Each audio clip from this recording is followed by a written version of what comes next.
السلام علیکم ورحمۃ اللہ وبرکاتہ۔ نحمدہ ونصلی ونسلم علی رسولہ الکریم، اما بعد فاعوذ باللہ من الشیطان الرجیم، بسم اللہ الرحمن الرحیم۔ انما یرید اللہ لیذھب عنکم الرجس اہل البیت ویطہرکم تطہیرا۔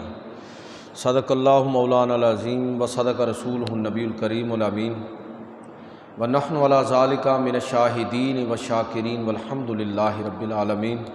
تمام احباب درود پاک پڑھی۔ الصلاۃ والسلام علیک یا رسول اللہ وعلی آلک واصحابک وسلم یا حبیب اللہ۔ الصلاۃ والسلام علیک یا رسول اللہ وعلی آلک واصحابک وسلم یا نبی اللہ۔ واجب الاحترام سامعین و حاضرین، اللہ کے فضل اور توفیق سے آج کے خطبہ جمعۃ المبارک میں محرم الحرام اور محرم الحرام کے اندر واقعہ کربلا کی صورت میں جو واقعہ پیش آیا ہے اس کے تناظر میں چند باتیں عرض کروں گا۔ آج چونکہ اس موضوع کی پہلی گفتگو ہے تو اہل بیت کے حوالے سے کہ جو دین کے اندر اہل بیت کا مقام اور مرتبہ ہے، اہل بیت کا جس طرح سورۃ الاحزاب اور دیگر مقامات پر ذکر ہوا ہے، پھر نبی صلی اللہ علیہ وسلم نے اہل بیت کی جو شان بیان فرمائی، تو اس کا مختصر ذکر آپ کی خدمت میں عرض کروں گا۔ یہ جو میں آپ کی خدمت میں روایت عرض کرنے لگا ہوں، شاید آپ نے کم سنی ہوگی۔ نبی کریم صلی اللہ علیہ وسلم نے ایک موقع پر اپنے اہل بیت کے حوالے سے کس طرح ان کو حق و باطل کا معیار قرار دیا۔ نبی صلی اللہ علیہ وسلم نے ارشاد فرمایا کہ وَأَنَا تَارِكٌ فِيكُمُ ثَقَلَيْنِ اولہما کتاب اللہ فیہ الہدی والنور واہل بیتی۔ اے لوگو، میں تمہارے درمیان دو چیزیں چھوڑ رہا ہوں، ان میں سے پہلی اللہ کی کتاب ہے، فیہ الہدی والنور، جس میں تمہارے لیے ہدایت اور نور ہے، وَأَهْلُ بَيْتِي، اور میرے اہل بیت۔ نبی کریم صلی اللہ علیہ وسلم حق کا معیار جن چیزوں کو بیان فرما رہے ہیں تو اس میں سے پہلی تو ہے اللہ کی کتاب۔ ایک دوسری حدیث اکثر آپ مجھ سے سنتے ہیں، دیگر علماء سے بھی آپ نے سنی ہوگی کہ نبی صلی اللہ علیہ وسلم فرمایا کہ دو چیزیں تمہارے درمیان چھوڑ کر جا رہا ہوں، ایک اللہ کی کتاب ہے اور دوسری میری سنت۔ ان دونوں کو پکڑے رکھو گے کبھی گمراہ نہیں ہوگی۔ یہ حدیث بھی بالکل صحیح حدیث ہے، لیکن اس کے ساتھ ساتھ اسی وزن پر یہ دوسری حدیث بھی آپ ملاحظہ کریں کہ نبی صلی اللہ علیہ وسلم فرمایا کہ لوگوں، دو چیزیں تمہارے درمیان چھوڑ کر جا رہا ہوں، ایک اللہ کی کتاب کہ جس میں تمہارے لیے ہدایت اور نور ہے، اور دوسری میرے اہل بیت۔ گویا کہ حضور صلی اللہ علیہ وسلم کے اہل بیت یہ بھی معیار حق ہیں۔ جہاں آپ کو علی کھڑے نظر آئیں سمجھ لیجئے کہ حق اسی طرف ہے، جہاں امام حسن اور حسین جس طرف ہوں تو سمجھ لیجئے کہ وہی سچائی کا رستہ ہے۔ یہی حدیث تھوڑے سے مختلف الفاظ کے ساتھ دوسری جگہ اس طرح بھی ہے کہ نبی صلی اللہ علیہ وسلم فرمایا یا ایھا الناس انی ترکت فیکم ما ان اخذتم بہ لن تضلوا کتاب اللہ وعطرتی واہل بیتی۔ اے لوگو، میں تمہارے درمیان جو چھوڑ کر جا رہا ہوں، اگر تم اس کو پکڑے رکھو تو کبھی گمراہ نہیں ہوگے۔ ایک اللہ کی کتاب ہے اور دوسرا میرے اہل بیت اور میرا خاندان۔ یہ نبی صلی اللہ علیہ وسلم معیار حق کس کو قرار دے رہے ہیں؟ ایک طرف قرآن مجید فرقان حمید کو اور دوسری طرف نبی پاک صلی اللہ علیہ وسلم اپنے خاندان کو معیار حق قرار دے رہے ہیں، اپنے اہل بیت کو معیار حق قرار دے رہے ہیں۔ اور ایک تیسری روایت جو میں آپ کی خدمت میں عرض کرنا چاہوں کہ نبی صلی اللہ علیہ وسلم نے ارشاد فرمایا کہ الا ان مصالح اہل بیت فیکم سفینہ، کہ لوگو میرے اہل بیت کی مثال تمہارے درمیان کشتی کی ہے، مثل سفینۃ نوح، جس طرح کہ نوح علیہ السلام کی کشتی تھی، من راکبہا نجا ومن تخلف عنہا ہلک، جو اس کشتی میں سوار ہو گیا نجات پا گیا، اور جو اس کشتی سے پیچھے رہ گیا وہ ہلاک ہو گیا۔ اس کا مطلب یہ ہوا کہ اللہ کے پیغمبر صلی اللہ علیہ وسلم متعین طور پر ہمیں یہ بتا رہے ہیں کہ آنے والے دور میں جو فتنوں کا دور ہوگا اس میں تمہیں یہ دیکھنا ہے کہ میرے اہل بیت وہ کس طرف ہے۔ اس لیے کہ اللہ رب العزت نے ان کی تطہیر کر دی ہے، ان کو ہر طرح کی کردار کی نجاستوں سے، گفتار کی نجاستوں سے اللہ رب العزت نے محفوظ کر دیا ہے ان کو۔ یہ جو آیت مقدسہ میں نے آپ کے سامنے پڑھی ہے کہ اللہ تعالیٰ فرماتا ہے کہ انما یرید اللہ لیذھب عنکم الرجس اہل البیت ویطہرکم تطہیرا۔ اب آپ خود بتائیے کہ جس کی تطہیر خود اللہ کر دے اس کے پاک ہونے میں کوئی شک رہ جاتا ہے؟ یہ اہل بیت ہے، یہ نبی کریم صلی اللہ علیہ وسلم کا خاندان ہے۔ اب اہل بیت اور خاندان جس کا ترجمہ میں کر رہا ہوں، اہل بیت سے کون لوگ مراد ہیں؟ تو ہمارے جو سیرت نگار اور مفسرین ہیں انہوں نے اہل بیت کی 3 قسمیں بیان کی ہیں کہ ایک اہل بیت کی تعبیر تو وہ ہے کہ جس کا منظر ہمیں سورہ احزاب کے اندر نظر آتا ہے، جس میں نبی صلی اللہ علیہ وسلم کی ازواج مطہرات، آپ کی اولاد، آپ کے رشتہ دار، خاندان سارے کے سارے اس میں شامل ہیں، یہ اہل بیت ہیں حضور کے۔ اور ایک قسم وہ ہے، یعنی یہ اسے آپ کہہ لیجئے کہ اہل بیت سکنا، رشتہ دار اور گھر کے لوگ۔ اور دوسری قسم جو ہمارے سیرت نگار اور لوگوں نے اہل علم نے بیان فرمائی وہ اہل بیت نسب ہیں، خاص نبی صلی اللہ علیہ وسلم کی آل اولاد جو آپ کے نسب سے ہیں۔ اس میں حضرت فاطمہ الزہرا رضی اللہ تعالی عنہ خاص طور پر، علی المرتضیٰ جو آپ کے چچا زاد بھائی ہیں، داماد ہیں، امام حسن اور حسین جو نبی صلی اللہ علیہ وسلم کے نواسے ہیں۔ اور تیسری قسم اہل علم نے یہ بیان فرمائی کہ وہ تمام لوگ بھی اہل بیت میں شامل ہیں جن کو نبی صلی اللہ علیہ وسلم نے خود شامل فرما لیا۔ ایک موقع پر حضرت سلمان فارسی رضی اللہ تعالی عنہ کے بارے میں آتا ہے کہ حضور صلی اللہ علیہ وسلم نے جب امام حسن، امام حسین، سیدہ فاطمہ، علی المرتضیٰ رضی اللہ تعالی عنہ ان کے بارے میں فرمایا کہ یہ میرے بیت ہیں، میرے رب یہ میرے اہل بیت ہیں، تو حضرت سلمان فارسی نے عرض کیا اللہ کے رسول اور میں؟ تو آپ نے فرمایا کہ تم بھی میرے اہل بیت میں ہو۔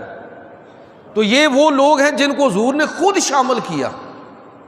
سیدہ ام سلمہ رضی اللہ تعالی عنہ کے بارے میں آتا ہے، ام المومنین ہے،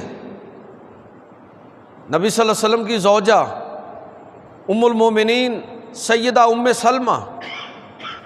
ایک دفعہ ایسے ہی موقع پر جب نبی صلی اللہ علیہ وسلم نے سیدہ فاطمہ کو، امام حسن اور حسین کو اپنی چادر میں ایسے لیا، حضرت علی رضی اللہ تعالیٰ عنہ کو اپنے ساتھ شامل کیا اور فرمایا کہ اے میرے رب یہ میرے اہل بیت ہیں، تو انہوں نے نبی صلی اللہ علیہ وسلم کی بارگاہ میں عرض کی وَأَنَا یا رسول اللہ، اے اللہ کے رسول اور میرے بارے میں کیا ہے، میں کون ہوں؟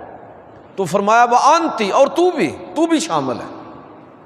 تو یعنی یہ تین صورتیں ہوئی اہل بیت سے مراد اہل بیت سکنا ہیں جو بھی حضور سے وابستہ ہو گئے، وہ آپ کی ازواج مطہرات اور ان کے خاندان بھی، آپ صلی اللہ علیہ وسلم کے سارے رشتہ دار، آپ صلی اللہ علیہ وسلم کی اولادیں، اور ایک اہل بیت سے مراد وہ ہیں کہ جو نبی صلی اللہ علیہ وسلم نے جن کو خود اہل بیت کے اندر شامل کرنے کا اعلان فرمایا، اور ان حدیثوں کو اگر آپ سامنے رکھیں جس میں آپ نے اپنی پوری امت کو اپنے اہل بیت قرار دیا، تو ان معنوں میں سارے کے سارے امتی حضور کے اہل بیت ہیں۔ لیکن میں آج جس موضوع کے حوالے سے چند باتیں عرض کرنا چاہتا ہوں، اس سے مراد وہ اہل بیت ہیں کہ جو خاص نبی صلی اللہ علیہ وسلم کے ساتھ حسبی نسبی تعلق رکھتے ہیں، اور ان میں سے خاص وہ کہ جن کی فضیلت سب سے بڑھ کر حضور صلی اللہ علیہ وسلم نے بیان فرمائی۔ جناب سیدہ فاطمہ الزہرا رضی اللہ تعالیٰ عنہ، علی المرتضیٰ، امام حسن اور امام حسین، عام طور پر ہمارے ہاں ایک لفظ بولا جاتا ہے پانچ تن پاک۔ اہل سنت کا عقیدہ یہ ہے کہ حضور سے وابستہ سارے تانی پاک ہیں، لیکن چلیں خاص طور پر ان کی جو فضیلت نبی صلی اللہ علیہ وسلم نے بیان فرمائی، اپنی صاحبزادی سیدہ فاطمہ الزہرا رضی اللہ تعالی عنہ کے بارے میں فرمایا کہ فاطمہ تو بضعۃ منی، فاطمہ میرے جگر کا ٹکڑا ہے، فمن اغبظھا اغبظنی، جس نے فاطمہ کو غضبناک کیا اس نے مجھے غضبناک کیا۔ اور ایک روایت کے الفاظ ہیں یریبنی من ما ارابھا ویوزینی ما آذاھا، جس نے فاطمہ کو خوش کیا اس نے مجھے خوش کیا، اور جس نے فاطمہ کو اذیت دی اس نے مجھے اذیت دی۔ نبی صلی اللہ علیہ وسلم کے جگر کا ٹکڑا سیدہ فاطمہ الزہرا رضی اللہ تعالی عنہ، جن کا اعزاز یہ ہے کہ وہ حضور کی صاحبزادی ہیں، جن کا اعزاز یہ ہے کہ وہ سرداران جنت کی والدہ محترمہ ہیں، امام حسن اور حسین، جن کا اعزاز یہ ہے کہ وہ فاتح خیبر علی المرتضیٰ رضی اللہ تعالی عنہ کی زوجہ محترمہ ہیں، جن کا اعزاز یہ ہے کہ نبی صلی اللہ علیہ وسلم نے آخری لمحات میں جن کو یہ خبر دی کہ میری رخصتی کا وقت آ گیا، اور میرے بعد میرے خاندان میں سے سب سے پہلے ہے میری بیٹی، تو مجھ سے ملے گی۔ اتنی بڑی راز کی بات سیدہ فاطمہ کو نبی کریم صلی اللہ علیہ وسلم نے بیان فرمائی۔ تو یہ سیدہ فاطمہ اور ان کے شوہر نامدار علی المرتضیٰ رضی اللہ تعالیٰ عنہ، بس ایک ایک دو باتیں صرف میں عرض کر کے اپنی گفتگو کے اگلے حصے کی طرف بڑھوں گا، کہ جن کی شان اور عظمت یہ ہے کہ جب بعض لوگوں نے حضرت علی المرتضیٰ رضی اللہ تعالیٰ عنہ آپ کے کردار اور آپ کی شخصیت پر اعتراضات کیے، جب حضور نے ان کو یمن کی طرف بھیجا اور وہاں سے جو مال غنیمت پھر اس کی تقسیم کے حوالے سے بعض لوگوں کو کچھ سوالات اور اعتراضات پیدا ہوئے، لوگوں کے اندر ان کو بیان کیا گیا، غلط فہمی نے جنم لیا، حج کا موسم تھا، سارے لوگ حج میں آئے اور وہاں پر بھی یہ باتیں ہو گئیں، نبی صلی اللہ علیہ وسلم تک بھی یہ بات پہنچی۔ تو آپ صلی اللہ علیہ وسلم نے جب لوگ حج کر کے واپس جا رہے ہیں، اور غدیر خم ایک مقام ہے جہاں سے حاجیوں کے قافلے اپنے اپنے علاقوں کی طرف جاتے ہیں، وہاں جب آپ نے لوگوں کے ساتھ الوداعی ملاقات فرمائی تو وہاں آپ نے ایک تاریخی خطبہ ارشاد فرمایا کہ کہیں ایسا نہ ہو کہ لوگ علی کے بارے میں جو غلط فہمیاں ان کے دلوں میں پیدا ہو گئی ہیں افواہوں کے نتیجے میں، وہ لے کر ہی واپس نہ چلے جائیں۔ تو علی کے ساتھ بغض، عناد اور دشمنی کا مطلب تو یہ ہے کہ آپ اسلام کے خلاف کھڑے ہو گئے، حق کے خلاف کھڑے ہو گئے ہیں۔ تو نبی صلی اللہ علیہ وسلم نے خطبہ ارشاد فرمایا، اس خطبے میں آپ نے حضرت علی رضی اللہ تعالیٰ عنہ کے فضائل کو بیان کیا، ان کی خدمات کا تذکرہ کیا، اور اس خطبے کے آخری الفاظ جو اکثر آپ علماء سے سنتے ہیں کہ آپ نے حضرت علی کی شان بیان کرتے ہوئے لوگوں کو مخاطب کرتے ہوئے فرمایا کہ لوگوں من کنت مولاہ فعلی مولاہ، تم میں سے جو شخص مجھے اپنا آقا اور مولا تسلیم کرتا ہے، جو علی کو، جو مجھے اپنا آقا مانتا ہے، وہ علی بھی اس کا آقا اور مولا ہے۔ جو میرے ساتھ محبت رکھتا ہے اس کو علی کے ساتھ بھی محبت کرنا ہوگی، جو مجھے اپنا آقا سمجھتا ہے وہ علی کو بھی اپنا آقا اور سردار مانے۔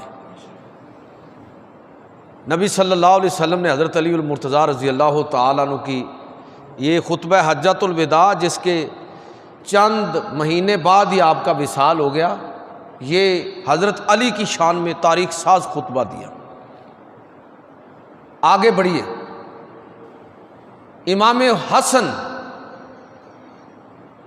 نبی کریم صلی اللہ علیہ وسلم کے بڑے نواسے، صرف ایک حدیث سناتا ہوں ان کی شان میں کہ نبی کریم صلی اللہ علیہ وسلم نے ان کے بارے میں ارشاد فرمایا، یہ صحیح بخاری کے الفاظ ہیں۔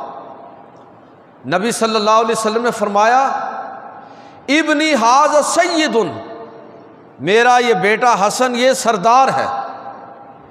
اللہ تعالیٰ نے اس کے اندر ایسی کردار کی، ایمان کی، کردار کی ایسی خوبیاں رکھی ہیں کہ یہ سید ہے، سردار ہے۔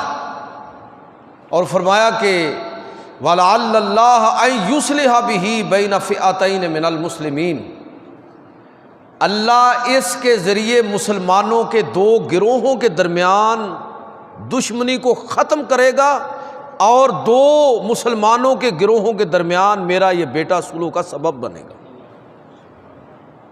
اور تاریخ نے پھر دیکھا کہ امام حسین حضرت علی کی شہادت کے بعد جب خلیفہ رہے، 6 ماہ تک خلیفہ رہے آپ،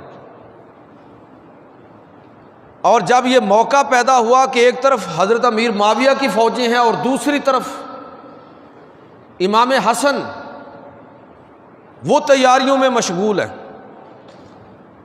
اور دنیا کانپ رہی ہے کہ شاید آنے والے چند ہفتوں، چند دنوں میں ایک خوفناک معرکہ درپیش ہوگا۔ ماضی کے تلخ 2-3 واقعات کے نتیجے میں جو تباہی ہوئی تھی مسلمانوں کی، اس کا تصور کر کے لوگ کانپ رہے تھے کہ پتہ نہیں اب اس جنگ کا نتیجہ کیا ہوگا۔ لیکن امام حسن رضی اللہ تعالیٰ عنہ نے خلافت سے دستبرداری اختیار فرما لی۔ حضرت امیر معاویہ رضی اللہ تعالیٰ عنہ کے ہاتھ پر بیعت کر لی، مسلمانوں کے دو گروہوں کے درمیان صلح کا ذریعہ بن گئے۔ اور یہ بات بھی، یہ صحیح بخاری کی حدیث ہے، نبی صلی اللہ علیہ وسلم نے یہ فرمایا کہ بین فئتین من المسلمین، مسلمانوں کے دو گروہوں کے درمیان، وہ مسلمانوں کے دو گروہ کون ہیں؟ ایک طرف شیعان علی ہیں اور دوسری طرف شیعان معاویہ ہیں۔ شیعہ کا مطلب گروہ، جماعت۔ تو اللہ کے پیغمبر دونوں شیعہ کو، دونوں گروہوں کو مسلمان فرما رہے ہیں کہ یہ دونوں مسلمان ہیں۔ یاد رکھیے کہ سیاسی اختلافات کی بنیاد پر، بلکہ فروعی اختلافات کی بنیاد پر کوئی شخص دائرہ اسلام سے نہیں نکلتا۔ یہ بعد میں ہم نے بڑی محنت کے ساتھ لوگوں کو دائرہ اسلام سے خارج کیا، ورنہ دائرہ اسلام سے سیاسی اختلاف اور فروعی اختلافات کے باوجود بھی کوئی شخص دائرہ اسلام سے نہیں نکلتا۔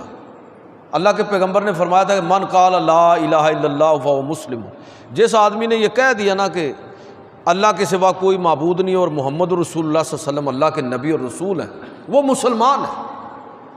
اب پھر یہ ہم نے اپنے دائرے کھینچے، تو حضور نے پیشگوئی فرمائی کہ میرا یہ بیٹا اتنا عظمت والا ثابت ہوگا کہ اللہ اس کے ذریعے مسلمانوں کے دو گروہوں کے درمیان صلح کروا دے گا۔ یہ امام حسن ہے۔ اور امام حسین، صرف ایک چونکہ میں حدیث سنا رہا ہوں، امام حسین کے بارے میں نبی صلی اللہ علیہ وسلم نے فرمایا حسین منی وانا من الحسین، حسین مجھ سے ہے اور میں حسین سے ہوں۔ بڑی گہری بات۔ حسین مجھ سے ہیں اور میں حسین سے ہوں۔ حسین مجھ سے ہیں، یہ بات تو شاید سمجھ آ جائے کہ ظاہر حضور کے نواسے ہیں، اور میں حسین سے ہوں۔ یہ ایک پیشگوئی ہے کہ آنے والے دور میں پیغمبر صلی اللہ علیہ وسلم کی سیرت کا مظہر بننے والی جو شخصیت ہوگی، حق اور باطل کے درمیان فرق ثابت ہونے والی شخصیت، کہ یہ کیسے ہو گیا کہ ایک بندہ حق و باطل کا معیار بن گیا ہے، ایک فرد واحد، وہ حضور کا خاندان علی المرتضیٰ۔ لیکن آخر میں بات کیا کر رہا ہوں کہ فرد واحد حق اور باطل کے درمیان فرق بن گیا ہے، وہ امام حسین رضی اللہ تعالیٰ عنہ۔ اللہ کے نبی صلی اللہ علیہ وسلم فرما رہے ہیں کہ حسین مجھ سے ہیں اور میں حسین سے ہوں۔ اس بات کی طرف اشارہ ہے کہ نبی صلی اللہ علیہ وسلم اصل ہیں، لیکن اس کی فرع وہ امام حسین ہے۔ رسول اللہ صلی اللہ علیہ وسلم مصدر ہیں، لیکن اس کا مظہر، اس کا پرتو، اس کی عملی شکل وہ امام حسن رضی اللہ تعالیٰ عنہ کی شخصیت ہے، کہ کس طرح کربلا کے اندر حق و باطل کے اس مارکے میں سچ اور حق وہی ہے جس طرف امام عالی مقام امام حسین کھڑے ہیں۔ تو یہ اہل بیت جن کی میں فضیلت خاص طور پر عرض کر رہا ہوں، کہ جن کی عظمت کہ نبی کریم صلی اللہ علیہ وسلم نے ایک ایک فرد کا نام لے لے کر بتایا کہ یہ میری بیٹی فاطمہ، یہ میرے جگر کا ٹکڑا ہے، یہ علی کہ جس کا میں مولا ہوں، علی بھی اس کا مولا ہے، یہ حسن کہ جو مسلمانوں کے دو گروہوں کے درمیان صلح کا سبب بننے والے ہیں، یہ حسین جو آنے والے دور میں فرد واحد معیار حق بنے گا، حسین منی وانا من الحسین۔ تو یہ اہل بیت جن کی فضیلت اس درجے ہے، حضرت حذیفہ رضی اللہ تعالیٰ عنہ، یہ حدیث ان سے مروی ہے تفصیل کے ساتھ، حدیث کی کتاب جامع ترمذی، وہاں یہ حدیث موجود ہے، حضرت حذیفہ اس کے راوی ہیں۔ کہتے ہیں کہ میں اپنی والدہ محترمہ کی خدمت کرتا تھا، تو کئی دفعہ مسجد نبوی میں نبی صلی اللہ علیہ وسلم کی اقتداء میں نماز پڑھنے سے محروم رہ جاتا کہ والدہ کی خدمت میں لگا ہوا ہوں، نماز کا وقت گزر گیا۔ یہ بات بھی سمجھنے والی ہے کہ ماں باپ کی خدمت پیغمبر کے پیچھے نماز پڑھنے سے بھی بڑی عبادت ہے، کہ اگر نماز رہ گئی ہے تو بعد میں آپ پڑھ لیجئے گا، لیکن جس عبادت کی قضا نہیں ہے وہ والدین ہیں، جن کے زندہ ہیں والدین وہ ان کی خدمت کریں، جن کے دنیا سے رخصت ہو گئے ان کے لیے دعائیں کریں، اپنی اگلی نسلوں کی تربیت کریں۔ بہرحال میں بات کر رہا تھا کہ حضرت حذیفہ رضی اللہ تعالیٰ عنہ کئی نمازیں رہ جاتی تھیں، افسوس ہوتا تھا، تو ایک دن والدہ محترمہ سے ان کو تھوڑا سا لالچ دیا کہ اماں جان اگر آج مجھے آپ اجازت دے دیں کہ میں حضور صلی اللہ علیہ وسلم کے ساتھ مغرب اور عشاء کی نماز میں حضور کے ساتھ شریک ہو جاؤں، تو میں آپ سے وعدہ کرتا ہوں کہ میں اپنے لیے بھی اور آپ کے لیے بھی نبی صلی اللہ علیہ وسلم سے مغفرت کی دعا کی درخواست کروں گا، آپ مجھے چھٹی دے دیں تو میں ذرا ادھر جا کے نماز پڑھ لوں، تو اپنے لیے بھی اور آپ کے لیے بھی حضور سے استغفار کی درخواست کروں گا۔ تو انہوں نے اجازت دے دی کہ ٹھیک ہے جاؤ، اور اپنے لیے بھی اور میرے لیے بھی حضور سے دعا کروانا۔ بیان کرتے ہیں کہ میں نبی صلی اللہ علیہ وسلم کی بارگاہ میں حاضر ہوا، آپ صلی اللہ علیہ وسلم کے پیچھے نمازیں ادا کیں، اور ہوا یہ کہ خیال ان کے ذہن میں یہ تھا کہ اللہ کے نبی رکیں گے تو میں اپنی درخواست پیش کر دوں گا، لیکن نبی صلی اللہ علیہ وسلم نماز پڑھ کے آپ حجرے کی طرف جانے لگے۔ ہمارے بہت ساری چیزیں جو ہیں نا وہ ہمارے مقامی ماحول کے زیر اثر پروان چڑھ جاتی ہیں اور وہ دین بن جاتی ہیں۔ جس طرح ہم نے یہ کہا کہ بھئی سنتیں گھر پڑھ کر آئیں یا یہاں آتے ہی سنتیں پڑھ لیں، صحیح اور درست طریقہ، اس کا بہترین طریقہ یہ ہے یہاں آپ آئیں، آتے ہی سنتے شروع کر لیں، اور بقیہ نماز آپ اگر نوافل گھر جا کے ادا کریں تو اس کی فضیلت زیادہ ہے۔ لیکن یہ ہے کہ چونکہ ہمارا ماحول اس طرح کا بنا ہے، تو ایک دوست نے بڑا عجیب جملہ کہا، میں نے پھر ان سے وضاحت کی، بہرحال ان کا بھی شکریہ کہ انہوں نے پوچھا، میں نے وضاحت کا مجھے موقع پیدا، انہوں نے کہا جی آپ نے سنتوں کا ٹائم ختم کر دیا۔ میں نے کہا کہ استغفر اللہ، کس کی جرت ہے کہ سنتوں کا ٹائم؟ سنتوں کا سارا ٹائم ہے۔ جب زوال کا وقت ختم ہوا، گھر سنتیں پڑھیے، یہاں آ کے سنتیں پڑھ لیں، یہی طریقہ ہے۔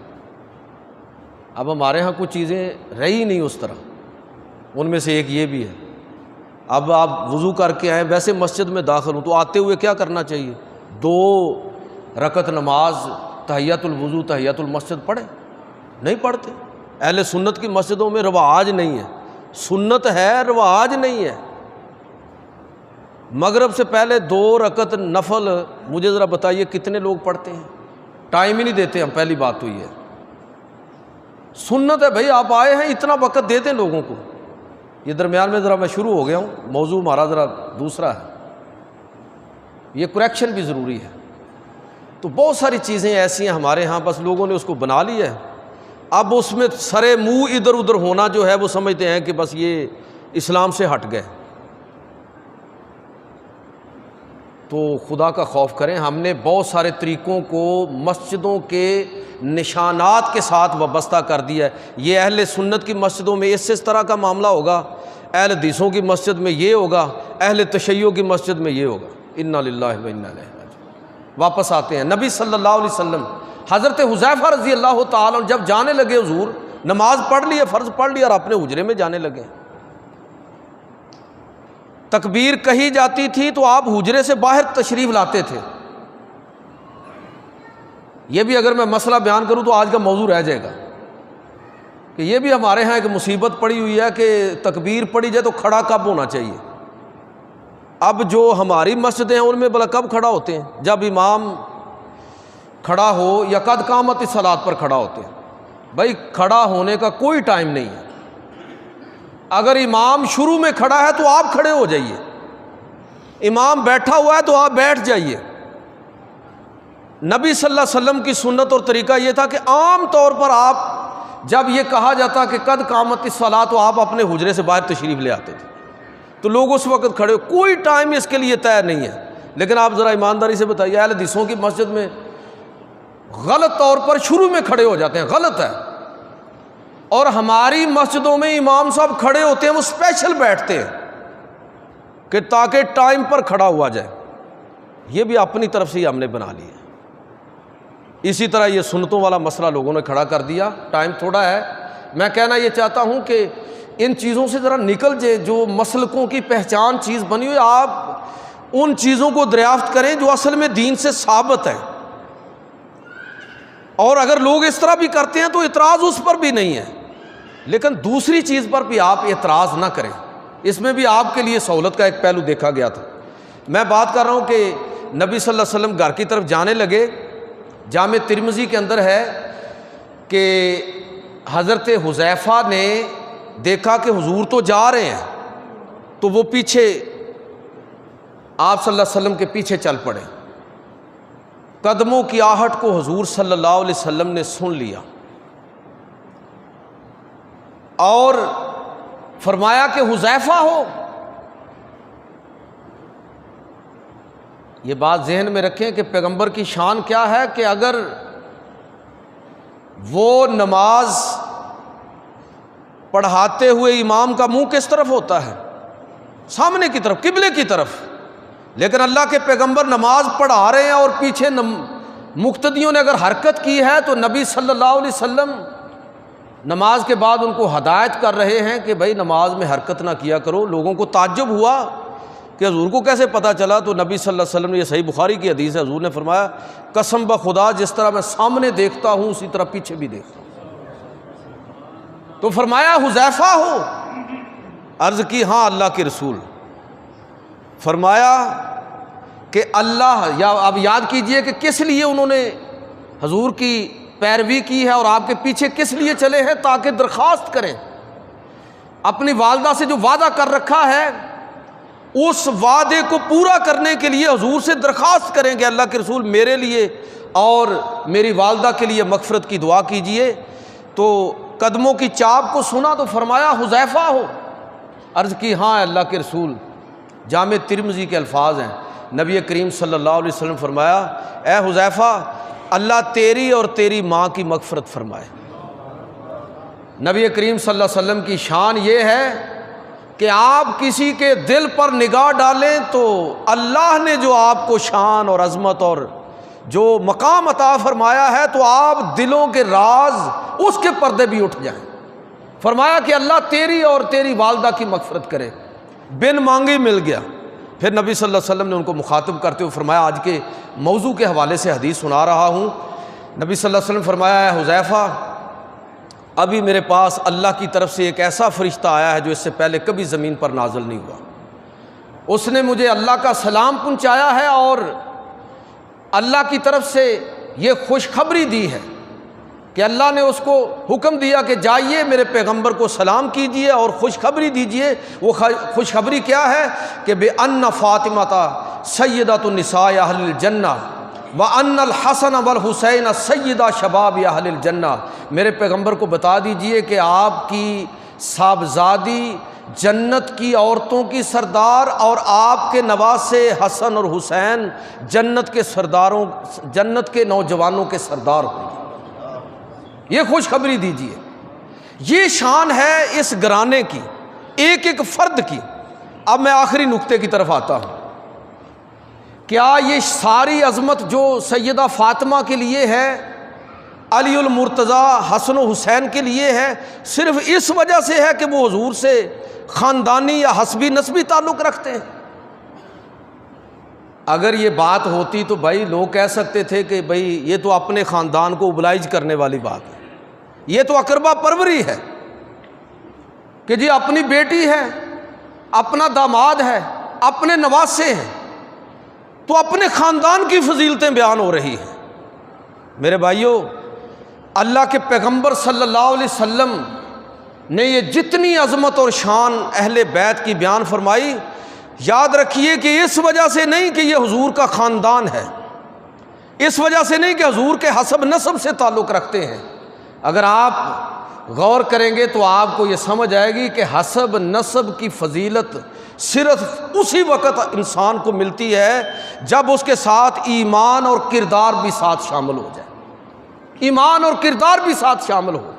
اور پھر آپ اس تناظر میں جب دیکھیں گے کہ سیدہ فاطمہ الزہرا، میں بات کو ختم کرنے لگا ہوں کہ سیدہ فاطمہ الزہرا رضی اللہ تعالی عنہا، وہ کردار باپ کے ساتھ بیٹی کا جو تعلق ہے، میاں اور بیوی کا، اولاد کے ساتھ ماں کا جو تعلق ہے، امت کے لیے جس طرح وہ رول ماڈل بنی ہے، یہ اس کردار کی وجہ سے وہ جنت کی عورتوں کی سردار ٹھہری۔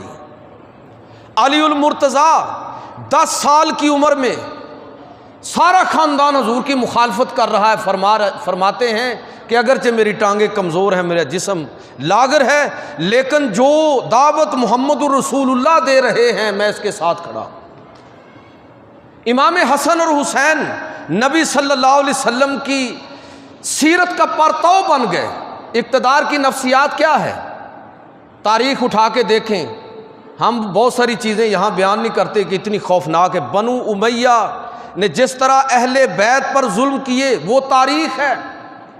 بنو عباس نے بنو امیہ کی جس طرح گردنیں کاٹیں اور ان کے جسموں پر، تڑپتے ہوئے جسموں کے اوپر جس طرح دسترخوان بچھا کے کھانے کھائے ہیں، تاریخ